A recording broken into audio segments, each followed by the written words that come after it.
Okay, so I went to see Avatar 2, Way of Water, and this video is a little bit different. I did record an initial video. My goal is to record within 5 minutes of seeing the movie, so we have that immediate reaction. However, I was recording outside, and it's below 20 degrees here, so there was a little too much shake to the camera. So I am going to re-record with everything that I initially said, and then I'm gonna go back a little bit and in the time afterward, what I've now had some time to think about the movie. So my immediate reaction, which was, I'll be honest. So I like Avatar. I know that seems really strange to have to say that, but over the last 13 years since the movie released, there's been this big swell of people that dislike Avatar. I'm not one of those. I understand. They recognize that there was a problem with the white savior.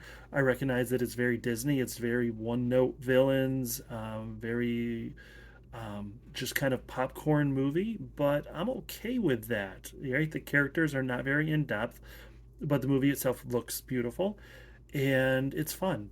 So this movie is kind of more of the same. If you didn't like the first one, you are not going to enjoy this one. In fact, you'll probably enjoy it even less because, as I said, I really enjoyed the first Avatar.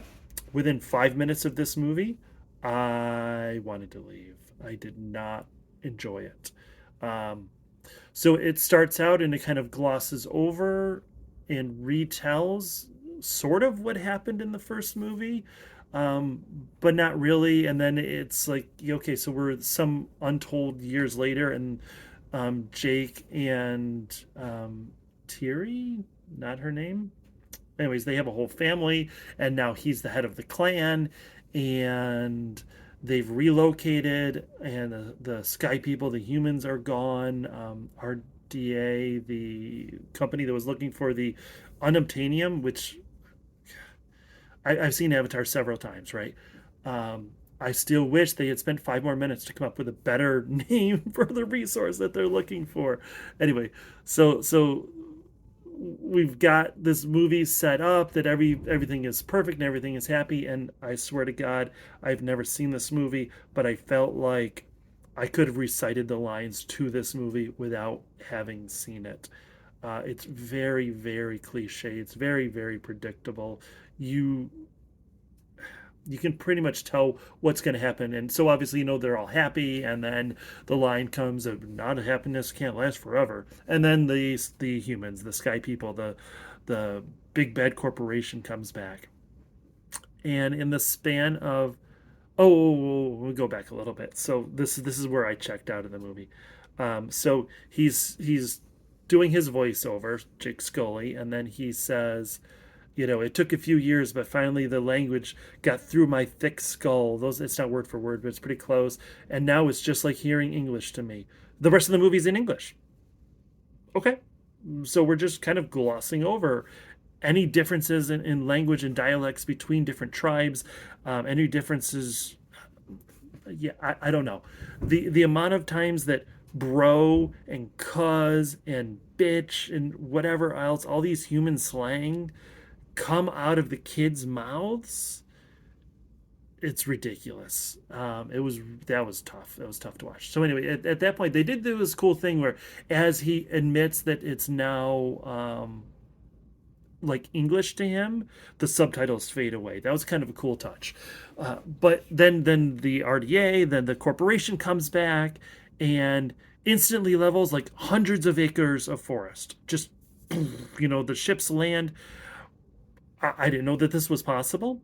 What happens from there, we're not quite sure, except that within the span of a couple of days or a couple of weeks, again, the timeline in this movie is way off. You never know how much time actually passes. One of the things the first movie did really well was like that sequence of days as people are getting more and more exhausted, as Scully is learning to be a Navi a little bit more, as he's getting into the Omotokayan people. Like they talk about that. This movie kind of glosses over a lot of that.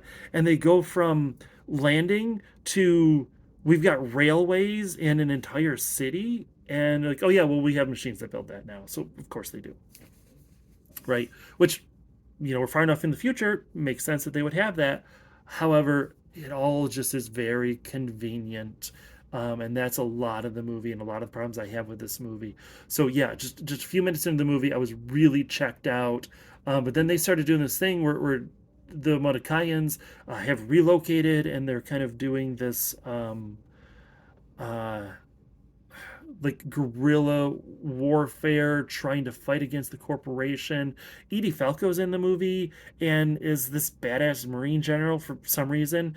And then, oh yeah, on top of all that, the bad guy, Quaritch from the first movie, the corporal, he's back. But now they're avatars. Even though in the first movie they set up this whole thing that avatars are so expensive that's why Scully was there, because it's prohibitive for them to make a new avatar, so they have to reuse them. But somehow they can make 8 to 10. It's never quite sure how many, 8 to 10 new, and they're all Marines. And not only are they all Marines, but they let you know they're Marines because they say "hooah" all the time.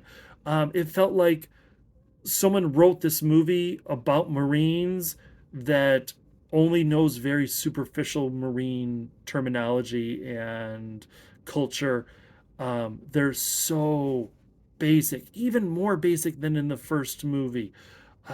They've got these stupid wraparound sunglasses. Now, the Navi are 3 times the size of a human being. Who's making these giant sunglasses? Who's making the giant wads of bubblegum that they're chewing on? And, not only that, but let's go back to size. How about as the Navi, led by Jake, are stealing weaponry, human weaponry, it's all magically sized to fit the Navi hands. How does that work? And now all of a sudden, also the Navi bows can shoot right through the gunships, and all those gunships and all this stuff is back. If they're there on Pandora the first time for economic reasons, and unobtainium is the most valuable substance in the universe. By the way, it's not anymore, not after this movie. Um,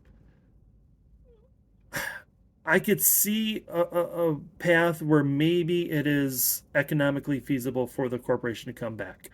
Not in the way that they come back, not with the military and all that. But there's this drop throwaway line that Edie Falco says is like, oh, we ruined Earth, so now we have to re-inhabit a new planet and we have to get rid of the natives. Doesn't, again, make sense. So anyway, so rather than continuing this fight, which actually could have been a cool thing, but remember it's the way of water, so Jake and his family leave, and the Omotokayans are just gone. We're just done. We just are never going to hear from them again. Their fight against the alien invaders taking over their forest is just over and done with. Okay. Well, anyway, so now they're in this in with the water people, the water tribe, and there's the whole "we see you, do you see me?" yada yada yada. But long story short, they fit in, and then it becomes this family trying to fit in. There's another training montage as they're learning the ways of the water, and some of that's really cool. Now here's where the movie works. The We saw it in 3D, and the movie was beautiful. It is stunning. The visuals, the way it's put together. I really do think my wife was like, I could have watched this on Disney Plus and been just as happy. I don't think so. I think it is a spectacle. I did think for a while that this movie probably could have been a television show. If this were a series of 6 to 8 episodes and each season was about a different, the tribes dealing with the RDA and the humans in a different way, or the integration of humans into their society, in each season with you've got the water tribe and you've got the Matakai and the forest people, and then you go to the mountains or the desert or whatever it is. Um, but James Cameron wants the spectacle, and he really does. It looks spectacular. There's some really good action scenes. Um, so there's this scene where okay, so sorry, there's so much I'm trying to get out here. The movie kind of focuses on these things called tulkun, which are these whale-like creatures that the water people hold sacred. Now, of course, now we find out halfway or more than halfway through the movie that these tulkun are being hunted by the people because for some reason there's this whaling trade that has grown up. Um, and how it is efficient for them to get the whales, hunt the whales, get all the material there, and then send it back. They explain again, like with the unobtainium, where they're like, oh, it's worth $1 trillion in the open market or whatever. So what it is the Tulkun are have this substance, this gland, this liquid that stops human aging. So it's worth I think it's $80 million in this little tube, right? So that's what they're hunting for. But the reason I'm bringing all this up is because the whales, the tulkun, come back at convenient plot points. Um, in the Tibetan culture, in Tibetan religion, the tulku is a reincarnated lama. It's a lama who's highly realized, a teacher who's highly realized, and it comes back in a new body to continue his teaching. And there's a big process where people will find them and they'll bring them and they'll retrain them and they retake their place in society. And so when they said the name Tulkun, I thought, oh, that's really similar to Toku. I wonder, probably not a coincidence. And then when they find the substance, or when they explain what the substance is and why they're there. And meanwhile, the Marines are there throughout all this, and there's so much. God, I'm sorry. So then the substance comes out, and the substance is Amrita, which in again Tibetan Buddhism and Buddhism in general, Amrita is this nectar of wisdom, it's the nectar of the Buddhas. So there's some interesting things there. There's a whole whale hunting scene that feels like it's about 45 minutes that is just too long. And then the movie ends in just this kind of let down end battle scene that feels like it doesn't really go much of anywhere. And the whole thing is that Quaritch and the Marines are there to kill Jake Scully. They get Jake Scully in their sights several times, and every time they're like, "No, we can't shoot him like this. He has to come right here." And of course, he goes there, and then things go wrong, and they fight, and I don't know. So my initial reaction, and I said this to my wife, that there was a lady, I don't know why, she was sitting right next to me in the theater, and I'm sure got really annoyed with me.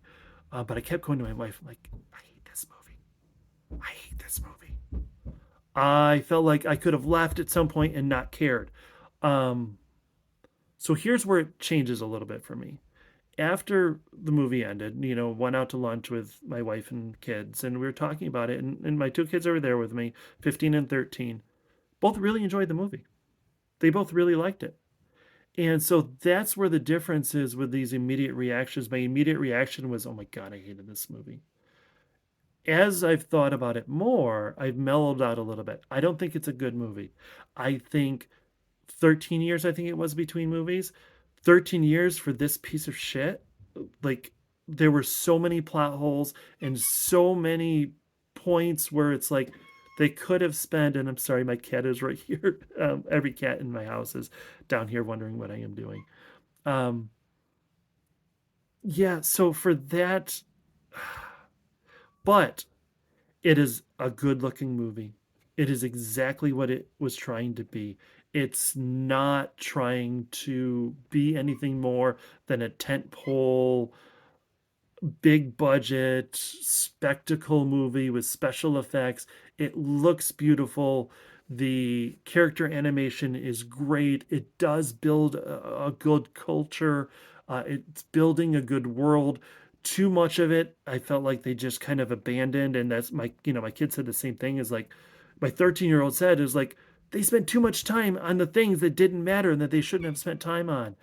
Um, but God, I don't know. I think now, thinking about it more, I'm less angry with the movie. I liked it a little bit more. It was fun. It was cool to see in 3D. Even though, just the last thing I'm going to say about this is, it struggles. I struggle with 3D. So for some reason with my glasses, whatever, it doesn't really work. This movie really worked, except there were scenes where there would be like these will-o'-the-wisps or these moths that would fly in front of you, and it obscured what you were seeing. It obscured the scene on the movie or on the screen. Or there would be like a branch, or there would be something in the way of the actual scene that you were supposed to be watching. That was a problem for me. But overall, beautiful movie, very shallow story, characters I didn't, still getting out of that movie. Oh my God, there's so much I could talk about with Kiri and Sigourney Weaver's in this movie, but like as a kid, and somehow like she had a kid, which I'm assuming, is Sigourney Weaver's avatar had a baby. Okay, and is kept alive or not alive in stasis or whatever. I don't know. In this tube, in like the avatar tubes. I'm assuming that we're gonna find out that the baby is Awa or whatever, Awa impregnated. I don't know. Anyway, I went very very long. I apologize. Anyone who has stuck through all my rambling, thank you for doing so. I really appreciate it. This has been a fun year, and soon I'll have coming my best and worst movies of the year, because I guess that's what we do. All right, thank you very much. If you have watched, just like and share and subscribe and all that stuff. Please let me know what you think of the movie. Have a great 2023 coming.